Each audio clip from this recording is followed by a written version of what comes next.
Hey there, it's Stephanie Shea, the astrologer here with Jan Spiller Astrology, and I'm here with your February 2025 overview. We've got some sweet themes for this month. February's themes involve healing, unconditional love, opening our hearts, and standing strong in our values. Just in time for Valentine's Day, we're going to feel some relief when Mars stations direct on February 23rd. But we really don't get much of a break in retrograde energies because we're gearing up for both Venus and Mercury retrograde in March. However, I do think once we're out of this Mars retrograde, there could be an easing of tensions and a sense of excitement about new possibilities as the month progresses. So much of this month's astrology is dealing with the emotional realm. We've got several planets or points in the water signs, including Mars, Neptune, and the North Node. So, our emotional world and quiet reflection are going to be the focus. We'll also be supported to take some direct action and network with others. We've got Jupiter stationing direct on February the 4th. That really helps with an expansive energy towards new ideas and our communications. And we've got this beautiful Leo full moon on February 12th to help get a clear idea about the things that we're feeling passionately about and how we wish to express ourselves. So you can make the most of this month's astrological energies by dividing your time between reviewing current efforts and taking slow steps towards something new.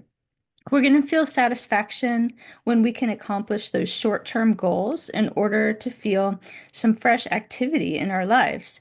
Now, on a global scale, I think there could be a vibe of confusion that causes authority figures to backtrack on statements or plans they'd previously made. It's all that retrograde energy.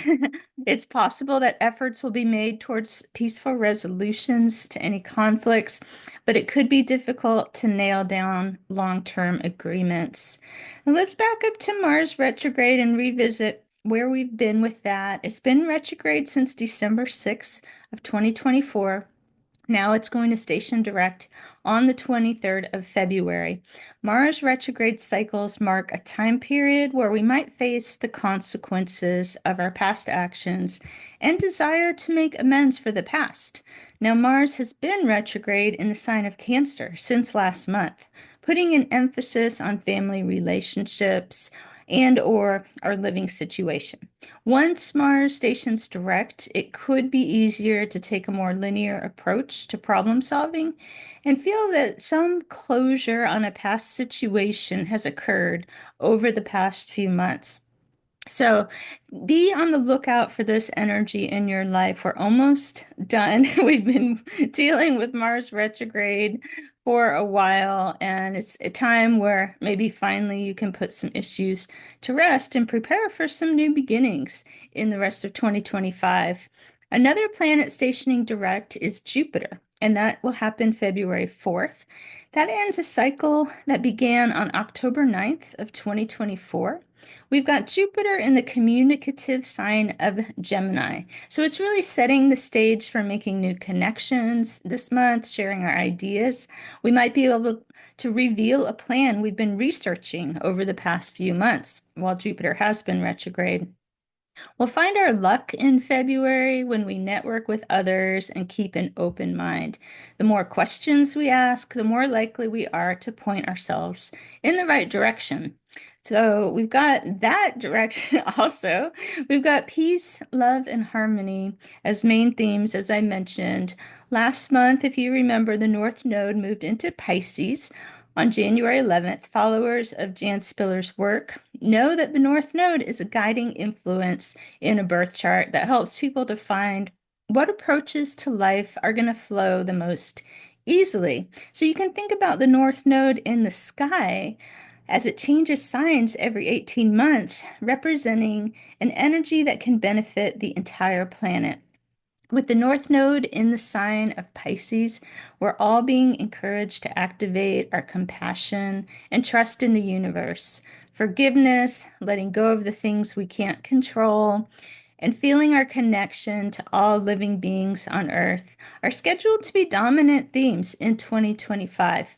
It's kind of a mystical energy, the sign of Pisces, and adding to that is the planet Neptune, because Neptune is the ruling planet of the sign of Pisces. It's all about mysticism, spirituality, our intuition, and it's going to be in what's called a conjunction with the North Node. That means they're going to be together in the sign of Pisces at the same degree, meeting energies. Neptune is going to help us follow our instincts, listen to our spiritual guidance, really amplifying all those North Node in Pisces themes. I think, like in the world, there could be an emphasis on compassionate spiritual leaders, speaking out and motivating people to unite for peace. That's my hope.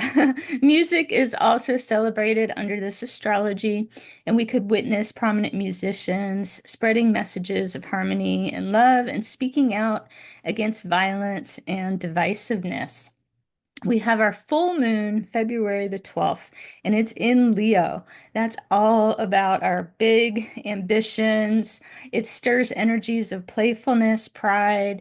And during this full moon, we're going to be guided to reevaluate the new beginnings that have been happening in the area of romantic partnership and creativity, as well as reaching the goals that we've set for ourselves under the new moon on January 11th, keeping in mind that we've been under this retrograde energy. So go easy on yourself. If not a lot has moved forward, you're actually in alignment with the astrology if you've been proceeding slowly and cautiously. But this full moon can help you see more of the details of your plan, how you want to go, what feels the most fun to you. That's Leo energy. The things that to watch out for at this full moon, we could see a flare up of egos. That's a kind of a out of balance Leo energy, and that could lead to people over promising or going out of their way to impress others. So try to avoid that pitfall. On the world stage, we might witness authority figures acting rashly in an attempt to display their importance and power. But remember, Leo energy also evokes feelings of generosity. So I'm hoping we'll also see some examples of kind-hearted leadership. If you are a Leo person, you may be especially, or say not just your sun sign, but maybe Leo, Moon, Leo, Venus, Mars, one of your personal planets, you may be feeling the emotional pull of this more so than others. And with every full moon, give yourself space and maybe hold off on important discussions until a couple days after the full moon has passed. Now, between February 1st and 13th, Mercury is going to be in Aquarius. That's going to help us to achieve an objective viewpoint and come up with solutions that could work for a group of people. The first half of the month is the best time to nurture new or old friendships, and networking on your own behalf to help others get the word out is likely to be the most effective during these days. Now, on Valentine's Day, February 14th, Mercury will move into Pisces. It's quite appropriate. Pisces is known to be a romantic sign, so it's especially fitting. Mercury rules our intellect and mental processing. So I think people are going to have love on their mind as we proceed into the second half of the month. That's not to say it's the best time to jump into a new relationship, given the environment of Mars retrograde and preparing for Venus and Mercury retrograde in March. But it's okay to be thinking about what you need, what you love about the people who are close to you, what you want to attract. Once Mercury moves into Pisces, it could be a little more difficult to solidify agreements and nail down those details of a plan. So the second half of February would be better for creative visioning and taking the pressure off, working at a pace that supports our need for rest or inner peace.